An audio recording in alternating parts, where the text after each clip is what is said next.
Can one camera have both excellent image quality and minimal bandwidth usage? That's the claim of Honeywell's HBD2FR1, a 1080p outdoor bullet camera. With 48 IR LEDs and digital noise reduction, Honeywell claims the HBD2FR1 will produce clean, sharp images even in complete darkness. Out of the box, Honeywell's bullet camera is solid.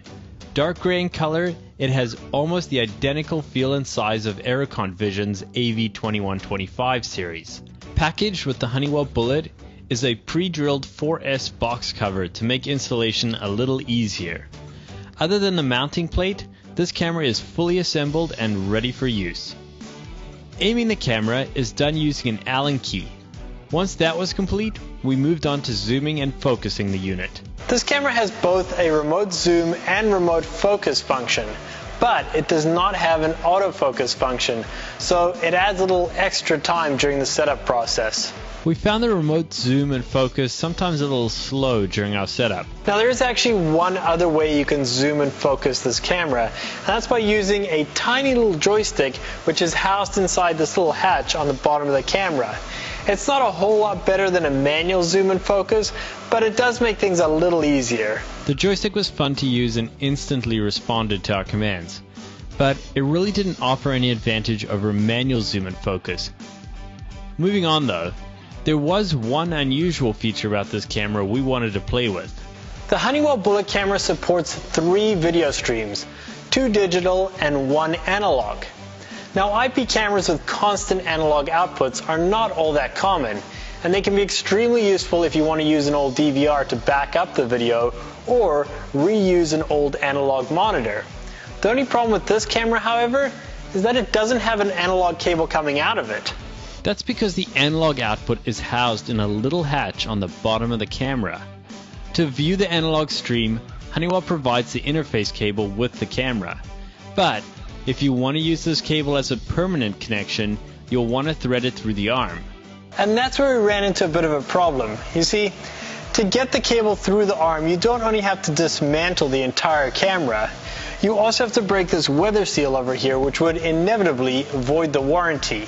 So while the analog output may be advantageous while aiming the camera, Honeywell has made it near impossible to use for any other purpose. Frustrated, we gave up on the analog feed and moved on to analyzing the video that really mattered, the digital stream. Initial image quality indoors was quite pleasing, sharp and noise-free just as advertised. It was only when we introduced a few moving objects to the scene that we started to see some noise and artifacting develop around the motion. After rolling the camera outdoors, we noticed a bit of an improvement. It seems like this Honeywell camera really loves the light. Now that we're outdoors in the bright sunlight, most of the motion blurring we saw inside is completely gone, as well as most of the noise. Moving back inside and shutting off the lights revealed above average IR lighting, while images continued to remain sharp with crisp edges around fixed objects. Noise and blurring, especially around motion, still seems to be a bit of an issue, so we're going to jump into the camera settings now and see if there's anything we can do about that. There was no way of setting the minimum auto shutter speed on this camera, but we did find the DSS setting, which stands for Digital Slow Shutter Speed.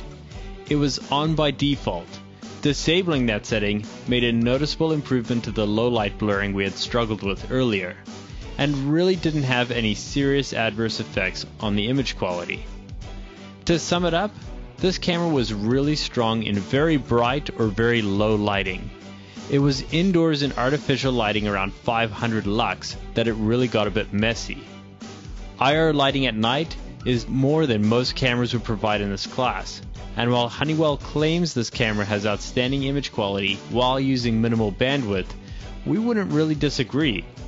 Picture quality wasn't the best we've seen, but it was still good, especially considering this camera was one of the lightest bandwidth uses amongst all the bullet cameras we tested.